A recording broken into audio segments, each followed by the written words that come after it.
Jeff Hahn, and this is Fantasy Inception.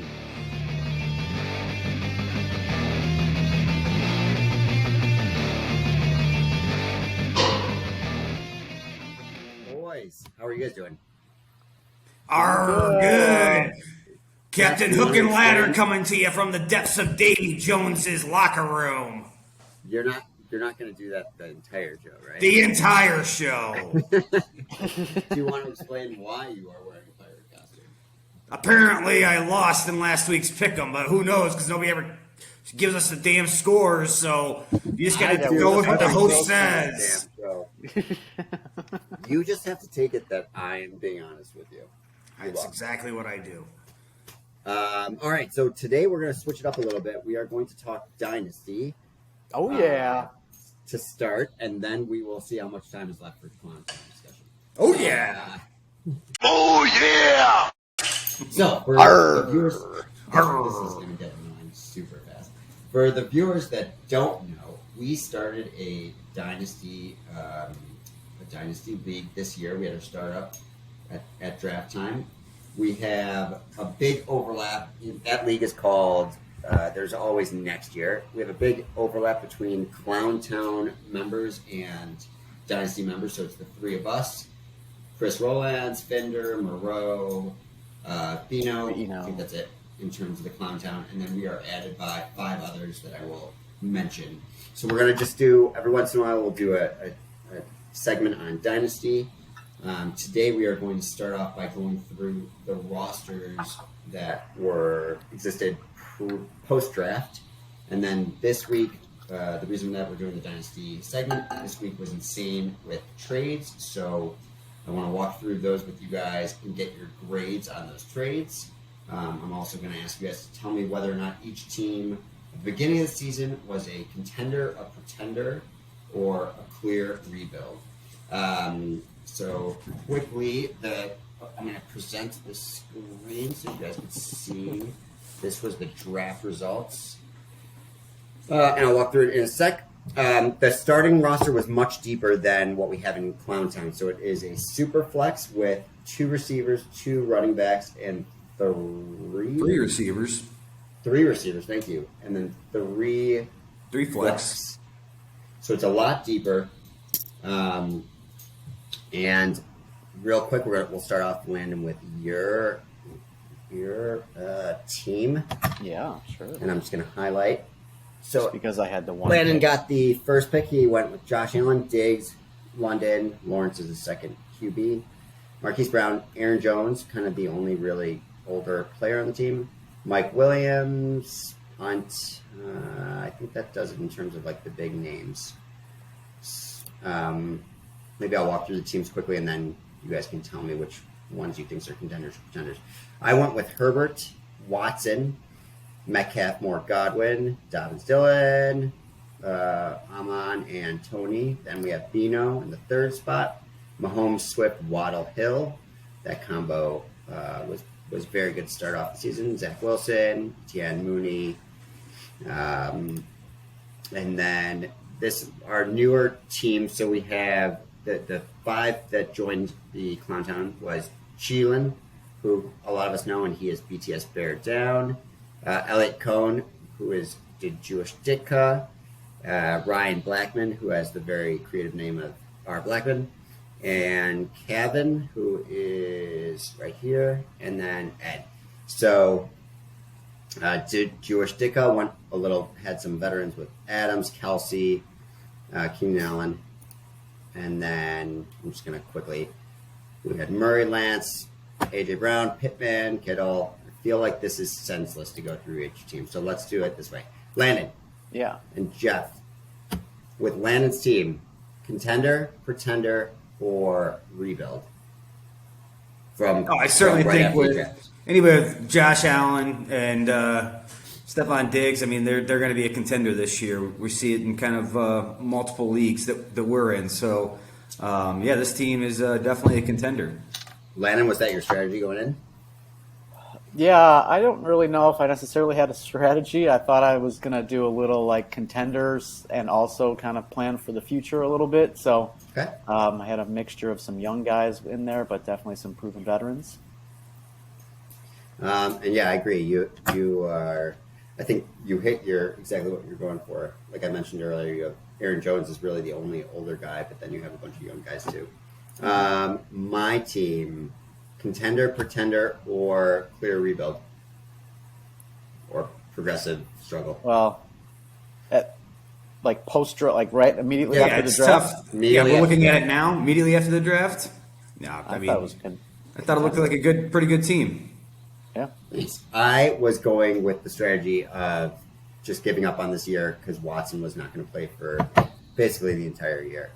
Yeah, but you drafted 2 other quarterbacks back end, so. Yeah, but It kind of looked to me like you were hindsight. looking to get by for those 10 games, kind of see where you were as far as the start of the season, and then, Yeah. when Watson comes back, who knows? But yeah, you obviously had some bad luck with some of these players. So you don't want to, we don't want to dwell on this too much, but just real quick, Grossman, like if Deshaun Watson was picked prior to your pick, he wasn't available, would your strategy have been just completely different at that point? I mean, as far as the draft goes? Maybe. I was trying to see what the room was. So I had not really done Dynasty before. What I had read was basically try to figure out very, very early on, go with guys who are, like you were saying, Landon, kind of guys where you could pivot either way. Don't get like a really old running back with your first pick because then you're stuck going with, trying to contend that very first year. And then after the third round or so, figure out what is most of the room doing. And if most of the room is going for win now, then it's much easier for you to go with the progressive struggle where you're really trying to just build for the next year. Alternatively, if everyone's going super young and just going rookies, then you get those vets for cheaper and you try to win right then. So as soon as I drafted Watson, I knew that I was going to be going with the progressive struggle, but had it gone the other way, then I would have had to possibly pivot.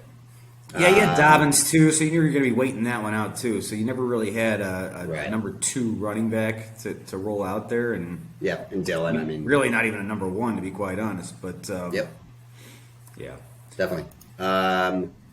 Bino's team, I think we could say that this was a contender, right? yeah, it's interesting to me that Waddle went before Hill, like even across the board, right? He's much third- younger.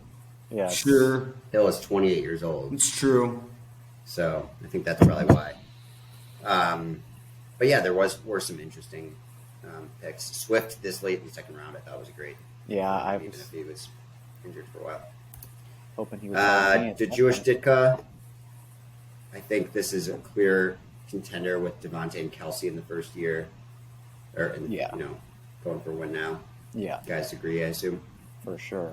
Cool. What about this team, Blackman? Good, Kittle. I mean, I'm not sure there's much. Yeah, I don't think there were many teams that were like very. I mean, kind of a pretender, really. I mean, just given the running back situation, it was going to be a challenge. Yeah. I mean, now it looks like Kenneth Walker looks, it's great that he has that opportunity now. But Gibson, we weren't really high on him. I don't think any of us. So, and Lance is really kind of one of those boomer busts. I mean, we were hoping for more. I think everybody kind of thought he was going to be the cheat code coming in, and then we saw early on that wasn't the case, and then he gets injured. So, Yep. what about Finner's too? Yep.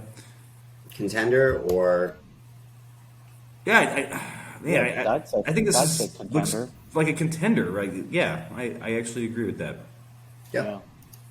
Moreau's team? I would say probably the most. Surprising At least- pretender. No, I'd say Pretender? It's contender. I mean, I think he's just in a completely win now mode, just because I don't think he has Barkley, Waller. no That's It's offense Barkley. to- I mean, that's to Moreau, but like Yes. he doesn't have the knowledge that a lot of us may have as far as like the younger players go. So I don't know. Let's continue that thread. Explain why he's dumb.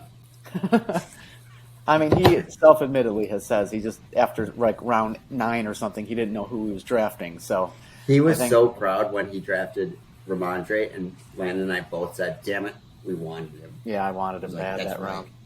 round. Yeah, I agree though, Jeff, with your. This is it's not good enough to contend right now, but it's clear based on a lot of these picks that whether he intended it or not, he was going to be kind of forced to try to contend right away. Jeff, what was your strategy? Were you looking? You had Derrick Henry, but a lot of young guys too. I really just took value where I could. I mean, that's really what I was doing. I mean, I was pleasantly surprised to see Taylor fall to me. You know how much of a man crush I have on that guy. So to get him where I did at spot 9, I think I drafted, I was thrilled.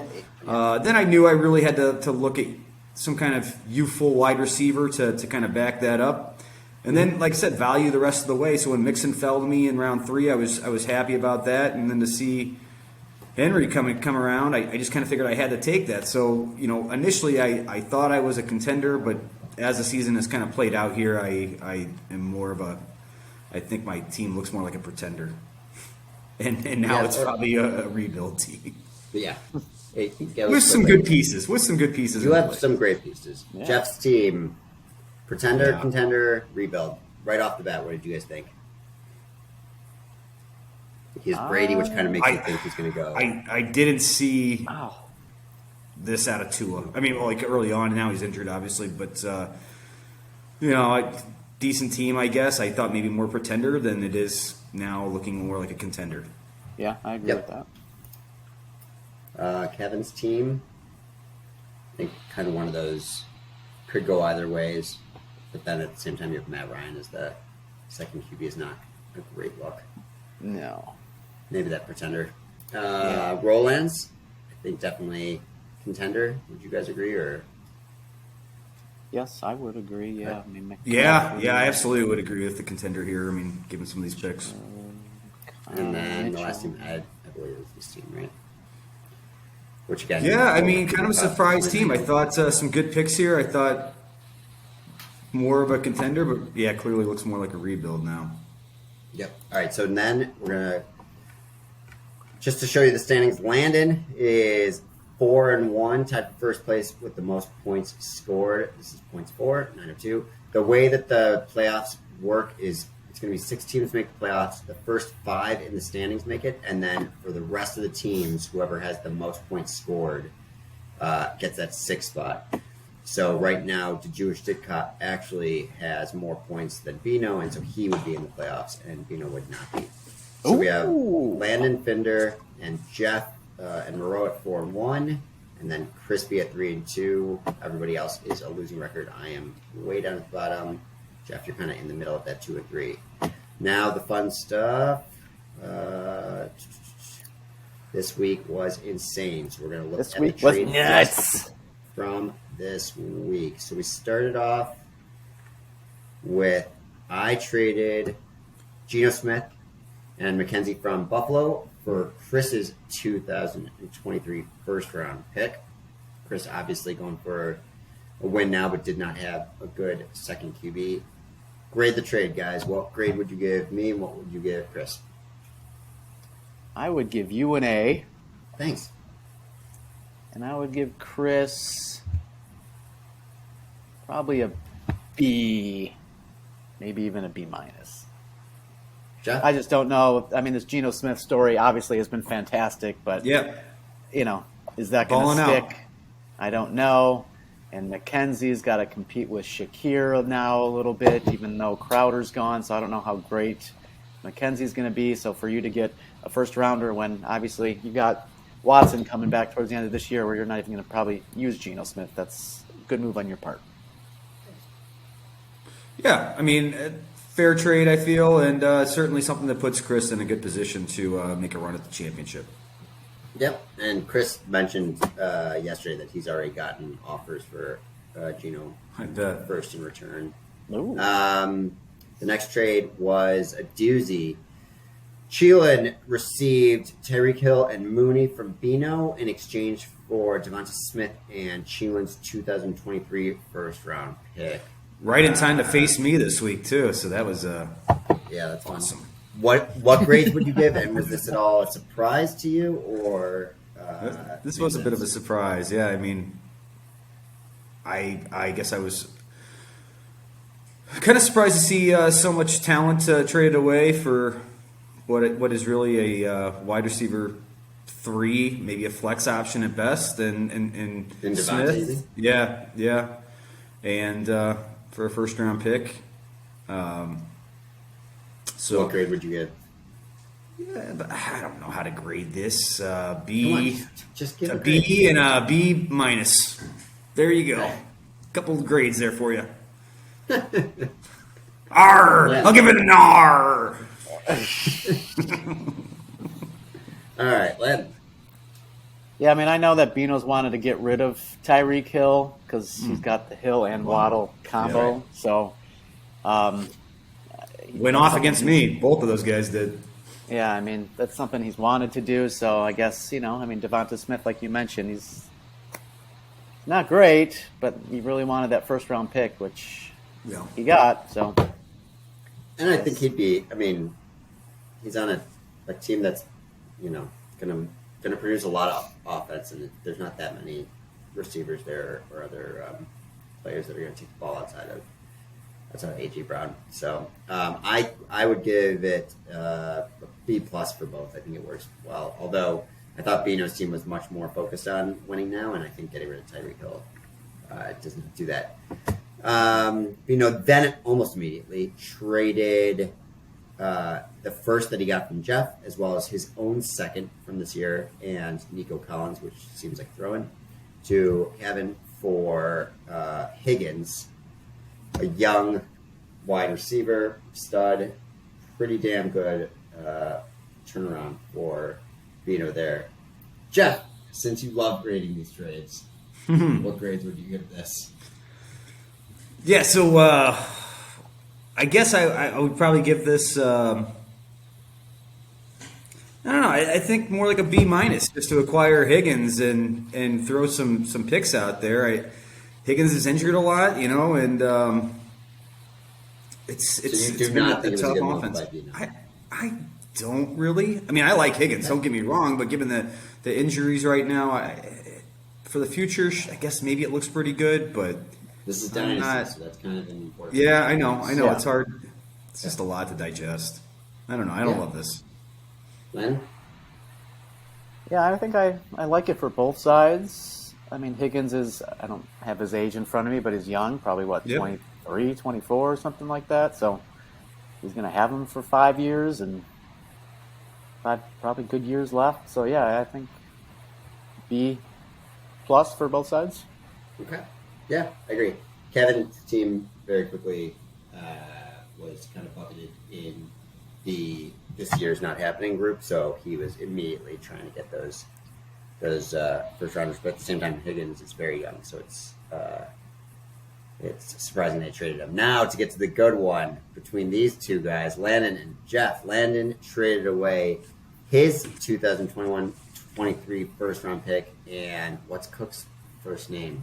James Cooks for Derrick Henry, Jimmy, and Jeff's 2024 second round. Guys, tell me a little bit. Give us the inside scoop. How much negotiation was there? At Burger King tonight. I love that. You get that You with go to Burger a King. Medieval Whopper. times, actually. We Love that went, place. like a month The ago. Red Knight rules. Blue Knight's going Yeah. down. We were on the red and yellow team. There you Yeah, go. there wasn't much negotiation with this, to be honest. I mean, it was done in probably 5 minutes? Yeah, I mean, Landon sent a expiring trade across my desk, and doing that. it was kind of fun. Yeah, the bomb Yeah. came through, and I knew immediately that he expressed some interest. I obviously had put Henry on the trading block, and so Refer to him as the king, please. King I'll Henry. call him Henri. But so when I knew there was interest, and I kind of saw what he was willing to give me as far as the first rounder, and did you have a second piece in there before, or were you The first initial trade offer was just Derrick Henry for a first just round straight pick. up for the first round? Yeah, and I Yeah. kind of wanted just something for the future a little bit. I kind of countered. I really was looking at Rashad White. I was hoping to kind of get him in the package. Yeah, I turned that one down. He did really quick, and I gave him kind of a counter offer that said he counter offered to me with Cook, and I kind of said look, it's either Cook and this year I'll give. I kind of came back with the second round 2024 option for him. Yep. Good one. Right, and I said, look, if I take Cook, then I'll give you this one. But if you want a next year pick, then I wanted Rashad White instead, and he chose this route. So I'm happy with this trade. Yeah. Well, we were Yeah, I'm very- back and forth. Couple A's right here. Couple A's. Yeah, definitely. Yeah, I thought it was a great trade for both of you, Jeff. I mean, I think there's a lot of teams that are competing this year, and you had some bad luck in terms of Jonathan Taylor injury and Yeah, Bateman. Yeah, exactly. So getting Derrick Henry is 28, 28. 29, 28. 28, I think. So his value is next year. Landon, One, Yeah, maybe if 2 you more get a years. first rounder but- for him if you want to trade him. So I thought it was great for you. And then Landon, like this is, let's go real quick to the teams now. I was happy to get Cook too, though. I mean, I'm happy to get Cook in that deal because I don't know if he's necessarily going to get a shot this year, but man, did he look good? He looked explosive on his touchdown run in this past weekend. So it looked very much like his brother Dalvin. So I was like, okay, we'll take this guy. We'll give him a shot. Yeah, and so Derrick Henry, Aaron Jones, Josh Allen. Looks good. Good team here. It's a very good team. Stacking up. So Yeah, I mean, this is. My thinking is pretty obvious. I'm contending this year, and this piece can kind of push me to the edge a little bit here and push. I get Derrick Henry for 10 weeks, so yeah. I mean, I'm getting Stays healthy. I mean, I've never been in a dynasty league before, so before the season, doing a little research of what to, kind of how to address it, and everyone values the picks, and that's very important for sure. But a pick is an unknown, so I know that I'm getting a top 3 running back for the rest of the year, and hopefully win a championship. I mean, that's what we play to win the game, as I believe somebody once said. So I'm going for it this year, and Landon, see what who do you happens. think? I'm curious. Let me see what do you have left for your picks though. You have some picks built up there. I'm just curious. Can Me? you click on him, Grossman? Yeah. What does he have pick wise? 2023 I only third. have a third. Yeah, he doesn't have anything. Second. Come. It'd be interesting if you draft, traded you're gonna like be all feeling these like picks and you got like a cup. So you know what I mean on this we team. made Like the if rule- you traded all your picks away for the future to get like a Cooper Cup. Yeah, we made the rule that we can't trade more than 2 years in advance. So the most you could do is this is basically it. 2024 and the third. Probably wouldn't go for it though, Yeah. given that there wouldn't be another you could definitely get a 2023. Cooper Cup. Well, you need like mean, probably a that's- 2023 first rounder or something like that in there. But Landon, who do you think is your biggest competitor for this year? I would say probably Fender and Cheelan. Okay. yeah, Cheelan's team looks pretty solid. Yeah. Any other thoughts before we get back to Clown Town? No, let's talk real fantasy football now. What? This is all right. I'm kidding. So we will look at last week's matchups first. Do you like Derrick Henry? Yeah. Yeah, sure. We'll start with Bryden's team continues to dominate. I think 175 might be the highest score of the Yeah, that season. was, He scored one in first place. That one hurt. Took down Landon's team by a decent amount. Jeff, first place. Bryden's biggest weakness coming into this week was at the RB position, but then Brees went off. Is Brees going to be a league winner this season? Whether we're talking about Bryden or just in general fantasy. Yeah, I think so, man. This guy looks really good. His snap count continues to rise. The last 3 weeks, he's gone from 51%, 66% to 69%. Nice. And he can do it both in the run and the pass game. So he's a stud, and I think he's going to be a top first round pick in next year's draft. For sure. Yeah, I agree. All right. Question. I guess a little bit. Michael Carter, he's going to get some run a little bit. He obviously vultured a couple touchdowns, but he's just a force out there. So carry on. Yeah, I tried to thank get you. Brees Hall a few weeks ago from Bryden. He turned me down. I know. Not interested. I did the same. All right, question for both of you. A little bit of a explanation, so apologies. But so last year, I'm going to focus on the QBs, and I want your opinion on whether or not this is sort of a trend or an anomaly that is not going to continue this season or next season. Last year, there was over the full season, so over 17 games, there was a total of 100 points difference between QB1 and QB10. So over 17 games, that averages out to only being 5.8 points per game difference between QB1 and QB10. This year, only the first 5 games, so it's not an apples to apples comparison. But this year, there's a 13.6 point difference between the QB number 1, Josh Allen, and QB number 10.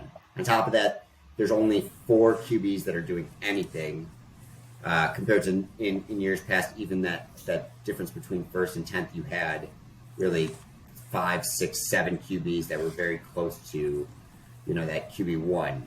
So my question is, do you expect this the rest of this season? Do you think that we're going to have, Josh Allen, Lamar Jackson, Kyler, and Mahomes dominate and have this big of a difference over, QB5 and on? And the second question is, looking at next year, does this change the way you draft? Is this going to be something that you think is going to be a trend next year and moving forward, or is this an anomaly? Because this has never happened in the past. There's not been this big of a difference between the top 4 QBs and QB10. Jeff, Yeah. Take it, Landon. All right, yeah. So I think it will continue for the rest of this season, and I do think it is a trend from this point forward. The QB position has evolved quite a bit over the years, from your traditional pocket passer to these not running backs. I'm sorry, but quarterbacks that can run is a cheat code. So, like this year, just Jalen Hurts, for example, in our league is the QB3, and through 5 weeks, he has 4 passing touchdowns and 2 interceptions. But obviously, he can run. He has 266 yards rushing and 6 rushing touchdowns. And that, just that baseline, because we're in a 4-point passing league, 4-point touchdown passing league. 6 points for rushing it in. Yeah, if he's 6 points for rushing it in, so he gets more points for running in as opposed to passing. If he can run for 80 yards a game, let's just say, that's a lot, but that's 2 touchdowns worth that Aaron Rodgers has to throw because he doesn't run the ball. So Can I push back on you? Sure. What's different between this year and last year? Same keys, same running. Go ahead, Jeff. I'm just gonna say, you go back to basically what's been my run here over the last couple of years, and it started with Murray, right? And he had just an outstanding year there in 2019, 2020, or no, it was 2020 Murray. 2021, we went with Joe Burrow, who just went off towards the end of the season, and that's what led me to a championship. I'm sorry, he's getting 40 points. So No. Let me clarify. So last year, like I said, the difference per game between QB1 and QB10 was 5.5 points. I'm not disputing at all that the QBs who run are going to get a lot of points, but there was a decent number of QB. We were only a 10-team league, so essentially you could have each team could have a QB that's scoring within 5 points a game. Not in our league, man. These guys house QBs for backups. It's so That's true, stupid. Okay, hypothetically. But anyways, I agree. It's very annoying. But that's not the case this year. So my question is, why is it that last year we saw this relatively small difference per game between QB1 and QB10, but this year we're not seeing that? Is it just a question of QBs changing teams, like a Russell Wilson where you can't depend on it, or a Watson who's not playing, or Burrow who has no offensive line, or is it just that maybe there is some Hurts is taking a step up and... Yeah, there's probably definitely some other factors, but the main factor is just the running. I don't think we had. Lamar had a bad year last year, so he was injured for a lot. But when you got a quarterback can run for 100 yards in a game, that's just freaking ridiculous. And Hurts the way he's running, Josh Allen just does fucking everything. It's just I think there's just more of a family show. family show. So, sorry. So then, last question on this.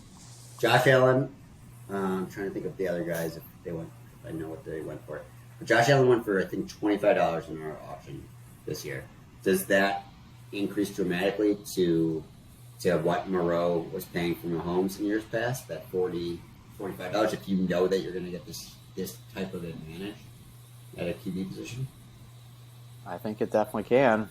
I think it Yeah, will have an will. effect. I think it will have an effect on our league. I don't necessarily know about the three of us, but I would see kind of the general What would you majority pay for of Josh fantasy Allen football. Right now?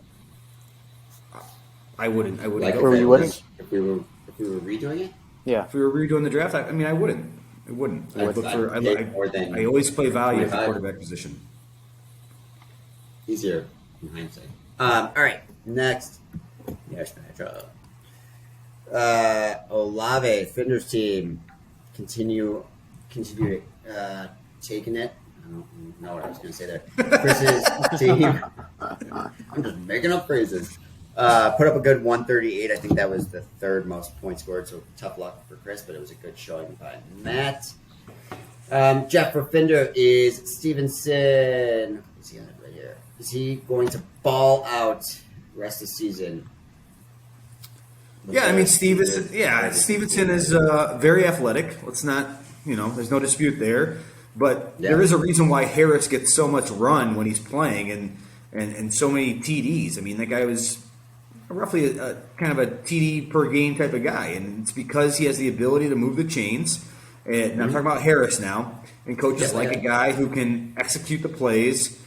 Basically, when they're called upon, he's very dependable. I mean, they call a play that's designed to get 4 yards or something like that. Like, he will make sure that he gets the 4 yards, and coaches like that. So, but yes, I think while Harris is out, Ramondre Stevenson has a great opportunity here. But I also believe that when Harris comes back, that they're going to go right back to the same rotation.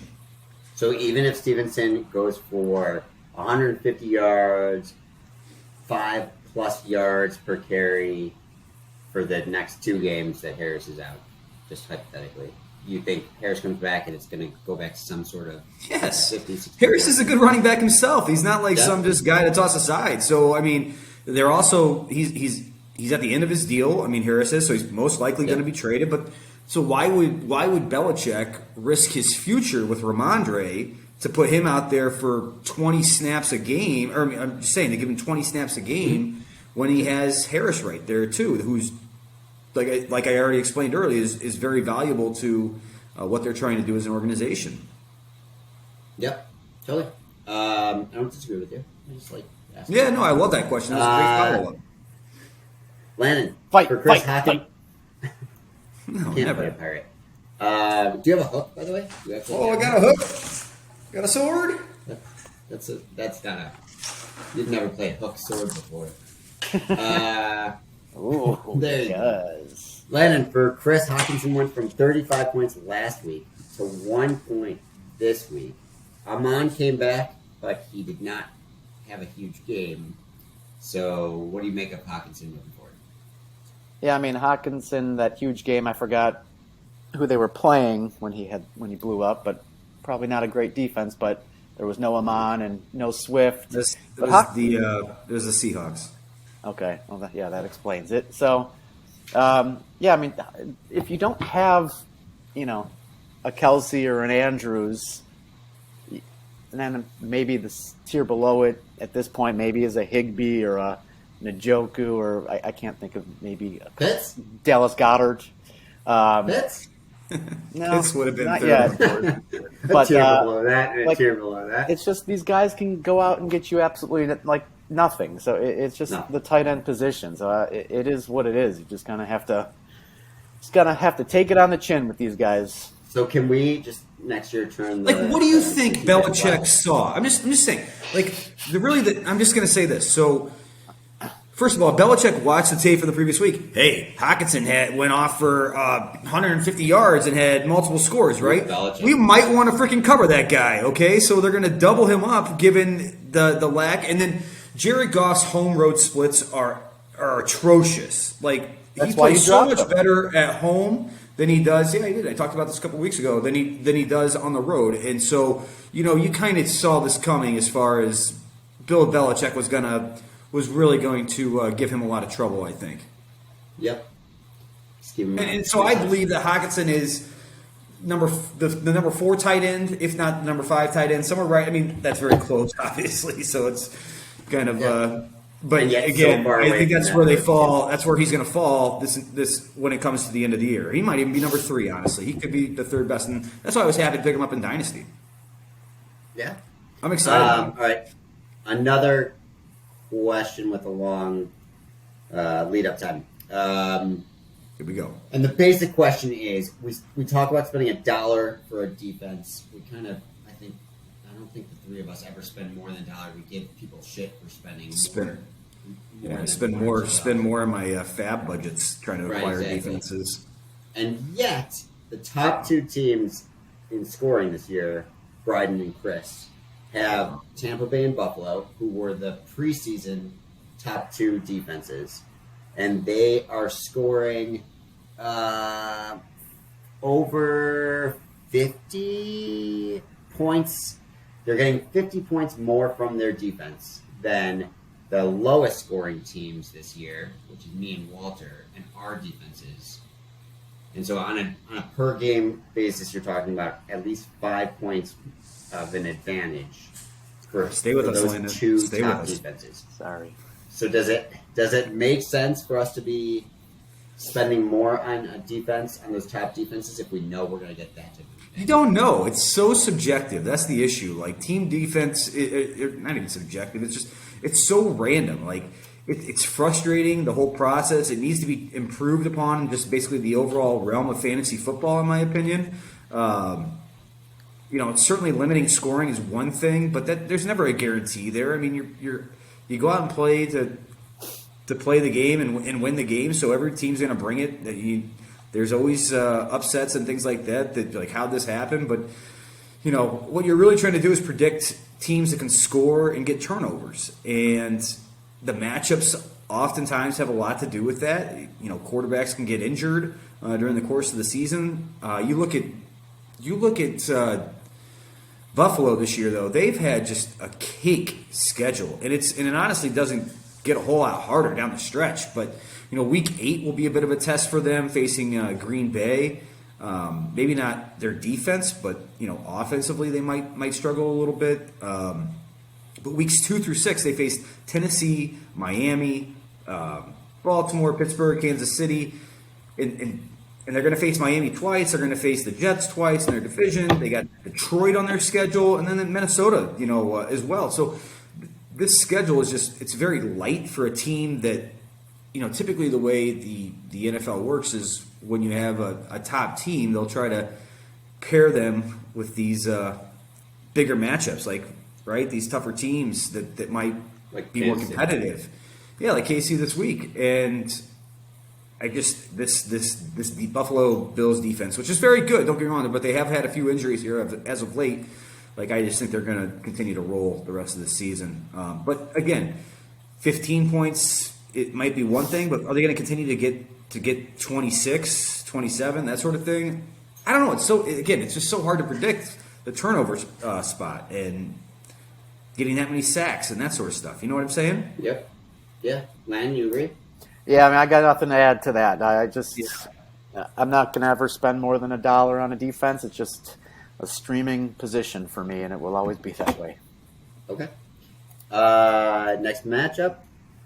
Moreau beats Walter. Walter is 1-4. Moreau is 3-2. Jeff, you've already talked a little bit about Higgins on Walter's team.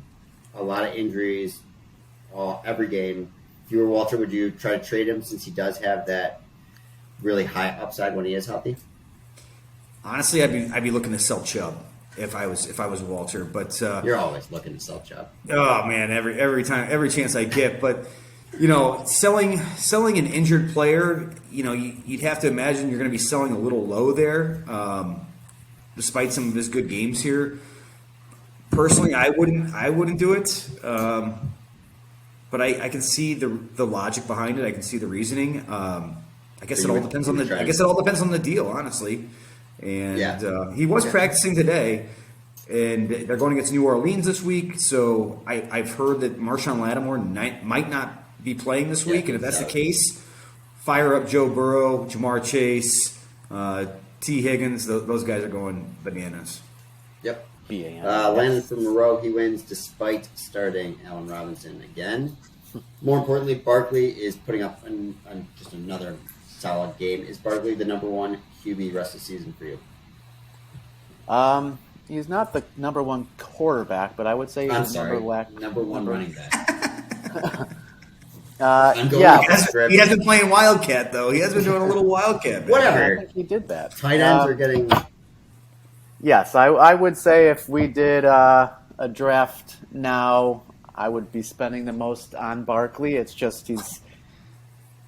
As far as running backs go, I just think he has no competition for touches in that backfield. He can do everything. He looks to be completely healthy. He looks fantastic.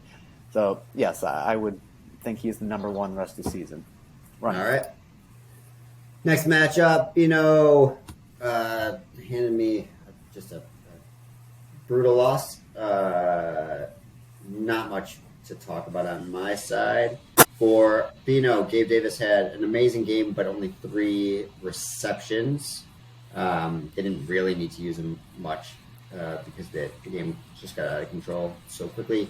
Is Gabe Davis for real, or is he more of that like Mike Williams boom bust? What do you guys think? Yeah, I think absolutely. Yeah, no, you're spot on. That's a great call. He has a super high ceiling, but such a low floor. He is the real deal, though. I expect a big game out of KC this week. In this matchup last year in the divisional round, he caught 8 balls for 201 yards, 4 touchdowns. So that's a tremendous ceiling when you think about it. And it really just all right, Landon? My cat's it attacking really me probably right depends now. a little bit on a game script for him, as we saw with Pittsburgh. And it's just something you'll have to be aware of when playing them. I mean, you got to just kind of expect that you got to ride the ups and the downs, the roller coaster of fantasy football. Yep.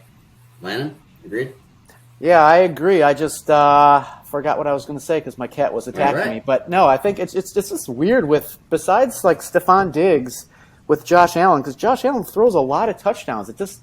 You have these games, obviously, that Gabe Davis is capable of, but you don't have the consistency besides Diggs, because I think Allen just spreads the ball around. So it's just kind of a lot of mouths to feed out there in Buffalo, that's for sure. But you definitely play Gabe Davis. He makes players better, so even if they had not as much talent around them, yeah, you'd still get them touchdowns. Last matchup to review. Jeff, Brannick beat you. This is the second score this season of under 100 that won, so Brannick got a little luck there. Strategy-wise, Jeff, you continue getting hit with a lot of injuries. Damian Harris killed me, man. Right now. That killed me this week. Damian Harris. You look at what Ramondre did after he came in the game when Harris exited. Like he went off, right? And it's like just divide those points up in half, and now I'm in a position with my team. I'm obviously still at the back end, but I'm feeling a lot more comfortable with weeks ahead than after taking this loss. So that really sucks. But my strategy right now is, I've considered trading guys like Cup. I've considered trading guys like Swift, and I have had some good offers come across my desk for Swift in particular. But it's just one of those things that I'm riding it out right now to where let's just see how this plays out. I'm not going to get rid of Swift when he's coming back next week, and I have Cup as well. If I lose, then it's really going to be all right. Now we got to fire sale a little bit, right? Time to panic a little bit and maybe get some guys that I think can maybe turn it on in the back half of the year. But get some first. I consider throwing out Cup out there, but it's like, how can I throw a guy who's getting me a quarter of the points, if not more, for my team? You know. Yep. So Landon, Duvernay is big. I don't know what it's going to be. Okay. Duvernay had a decent game. Bateman was out. Do you expect Duvernay to be sort of a reliable receiver as long as Bateman is out? Or No, is he's the out. only other pass catcher is Andrews? Or is there just not enough volume there?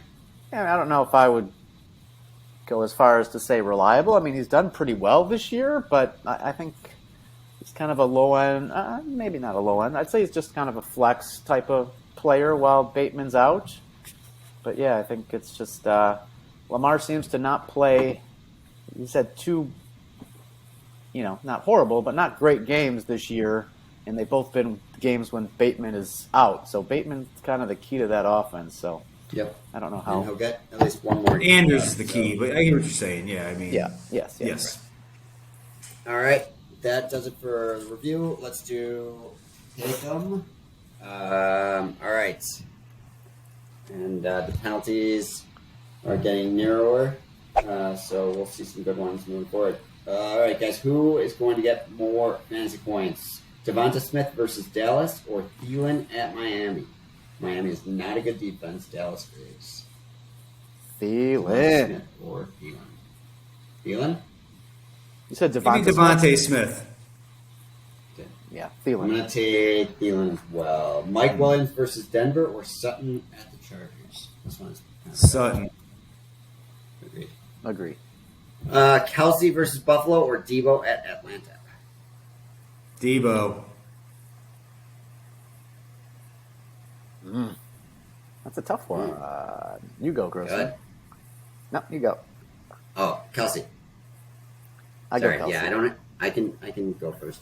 Hurts versus Dallas or Lamar at the Giants? I'm going to take Lamar. Lamar. Lamar. And that Cousins at Miami or Burrow against New Orleans? I think I'm going to go Burrow. I'll go Cousins. Burrow. All right, we'll see where that goes. Jeff, did you? I didn't ask you earlier. Did you have your, or Landon? Either of you guys have your special segments? Yeah, I got a few guys that I think we right. should look out for this week, and other guys that might not have nearly the matchups. But so all right, so got Rondell Moore is a guy I really like this week. He'll be going against Kobe Bryant against Seattle, who is allowing 17.2 yards per catch, and he's allowed 2 scores this season out of the slot. So really like him. We talked a little bit about Gabe Davis. And I think Diggs will have a big game as well. They'll face Watson and Fenton. Fenton is giving up 13.7 yards for the Chiefs, and he's been friendly to wide receivers all season long. We saw what Buffalo was able to do last week to Pittsburgh. We got Evans and Godwin. I think Evans will primarily play off the left where he's been this season. He'll actually face Levi Wallace, who's allowing 15.1 yards per catch. And then Godwin, primary out of the slot, of course, will face Cameron Sutton, who's allowed 3 touchdowns this week. So really liking both those guys. And then finally we have Tyler Lockett going against Arizona. If he plays, it's something to monitor, I guess. But 45% of the time he lines up from the right, and he will go against Antonio Hamilton, who allows a 68% catch rate and is allowing 13.2 yards per catch. Guys I'd be careful about this week, CeeDee Lamb. Obviously, I imagine Darius Slay is going to shadow him for Philly. Darius Slay has only allowed 14 catches this year on 30 targets. So definitely somebody to look out for. Mike Williams going against Patrick Surtain in the Monday Night Showdown there. I do imagine that he will see a shadow as well, especially if Keenan Allen's out. And then the Jets, doesn't matter who the receiver is right now, going against the Packers, their starting cornerbacks have yet to allow a touchdown this season. So that's pretty crazy. You got Jair Alexander out there, but I would be careful about those. So, one other play that I kind of think is a little bit sneaky this week. Will Dissly going against the Arizona Cardinals. Ooh. Tight ends really they seem to thrive for whatever reason against Arizona. So there you go. I like it. Thank you, Jeff. All right, let's look at this week's matchups. I have not prepped this at all, so you guys just jump in. You have thoughts. First place, Bryden against Jeff. You already had Gibson play on Thursday. Not a lot of production there, but not a lot of options on. Would you? Yeah, I guess the question is, would you have played Algier over Gibson there? Did you have someone else? Because I had a question written, which was It was Algier. I put in Eno Grigio, but I put him in for Algier. Okay. Who was going against Cape? No, I don't. I mean, Yeah, you had to play. You had to play That's- Gibson there against Chicago, right? yeah, there's not much that you. I mean, I get Brian Robinson is on the rise clearly, but Gibson looked good in that game. Honestly, he looked good with the touches that he had. Yeah, they just don't like him for whatever reason. He's a converted Fumbles. wide receiver to running back. I mean, it's not running back is an extremely difficult position to play in the NFL. Landon, if for Bryden's team, the only roster decision I think you left is would you play Cincy against New Orleans over Buffalo against Kansas City? I assume yes, but Buffalo. Yeah, I mean Buffalo's obviously a top tier defense, but Kansas City can put up points. I believe it's the highest over under of the week. So Yep. yeah, I would stick with Cincy there. Okay. Who do you guys got winning this matchup? I mean, I'm screwed. Yes. Sorry, Geoff. Yeah, it's over. We're gonna lose this week. We gotta get Swift back. That's for sure. All right. Next matchup. Hoping to pull out a miracle. I quit Pitts versus second place Crispy. The question on my side is always the same with mediocre receivers. DJ Moore, Deontay Johnson, would you guys play either of those guys over any of the other receivers I have? Jeff, you were talking about Mike Williams having that tough Denver matchup. I think is not going to have a good QB there. Pittman is going against a difficult Jacksonville team. Would you still start all of those guys over? I wouldn't start DJ? DJ Moore this week, in my opinion, my personal You opinion. would or Just what? because I would not. Who they got being playing quarterback this week? PJ from Temple. Yeah, Walker. So I would be reluctant. I really do think that the Rams, kind of given the way they've played this year, are just going to own this game. Yeah, I agree. I don't. I'm just saying they're looking, and when I say the way they've played this year, it's basically because they've played so poorly up to this point, especially the offensive line. I really think that they're just going to come out with a vengeance. Yep. Yeah, the Pitts, I feel like if I sit him, he's going to have a great game, but he's just such a bad play right now. For Chris's team, again, not sure there's much. Would you play CH against a good Buffalo CH defense? or But there's gonna Mostert? be a ton of points. Oh, give me Mostert is going to be man. starting. In Give me Minnesota, some I think Mostert. yeah. And then you wouldn't play Corey Davis, right? Anywhere. I would not play Corey Davis this week. No, I don't like him against the Green Bay Packers. Who in the world Who do would you guys stick got for winning? Corey Davis. I'd say Crispy. Me too. Yeah, Next match. Three of us are not doing well this year. We are not representing the You podcast. started off. I mean, well. maybe it's because we've done the podcast that we're giving all of our teammates Do you think that's a curse? all this good advice. stop? Maybe they're listening, and Yep. so This is they're the picking last up this episode. knowledge. Yeah. Yeah. Announcement. As King Child Please has said, this is the last episode. It's been fun. Matt Finder, third place versus Moreau, fourth place. Just shows you how wrong fantasy is. I don't know. Roster decisions. What was that? Don't cough on the mic. You all right? Oh, I've been caught muting it. the mic. Have you Caught noticed? it. Caught it. I did. I'm proud of you. Thanks. You should have done that like 4 weeks I'm ago. learning after in our Is that season cough getting season any 2. better?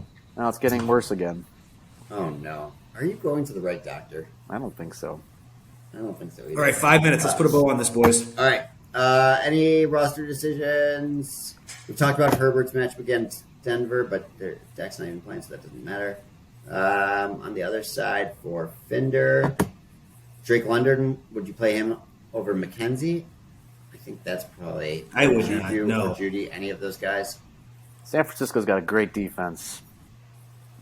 What about Judy, I certainly would consider throwing Judy in there. Yeah. Yeah, I think I'd go Judy over McKenzie. Okay. Who do you guys got winning this one? Give me Olave can stay. Give me Fender. I'm Yeah, gonna go with Moreau. All right. You're wrong. Yeah, I think I am Way wrong. down 2, 3, 4, 5, 6. Bino versus Child Please, 5 versus the 6. Any decisions? I don't see it. I think A.J. Dillon has a big week this week. I would look Yeah. to maybe get him in my starting lineup. Never going to have a good week. I think this is the week for him. I really do. He's unplayable at this point. San Fran has had a bunch of Dobbs injuries on their is probably somebody you want to defense. try to get in there. Yeah, but I don't know who you do it over. Unless you Maybe think sit they- Kirk. No. Oh, don't sit Kirk. Kirk He had 2 destroyed. touchdowns in this matchup. He had 2 Yeah, touchdowns in this exactly. matchup the first time they played. Colts don't play slot very well. Colts hate slot. Um, I love slot. On Bino's side, would you play San Fran defense or Philly? San Fran had a bunch of injuries. Give me San Fran. Yeah. Okay. All right, who wins this one? I am going to Good take. Yeah, it is. I actually got to go So child, really- please. Missed the mute button on that one. Yes, I did. Snuck up on me there. I'm going to say Bino, but I kind of don't know. Oh, he's got Evans and Gabe Davis, though. I just saw that. ETN's Yeah, I'm been gonna coming go on. with Bino. My team. I have a high projection every week, and I just get 90 points, so it doesn't. Yeah. Yeah, give me. Yeah, I actually agree. Add more bench spots on this one. All right, we changed our mind. I think this is the last one. BJV versus Walter. Let's just say, who's going to win this one? These guys don't watch the podcast, so we're not spending our time on it. BJV. Walter. Yeah, I'll say Walter. All right. That Najee does it is for the brutal. show. Guys, this was fun. Not going to get any better Pleasure. for Najee this week. Good luck. Arr, it's been a lot of fun, Thanks for watching. mateys. I'll see you in the depths of Davy Jones's locker. Arr.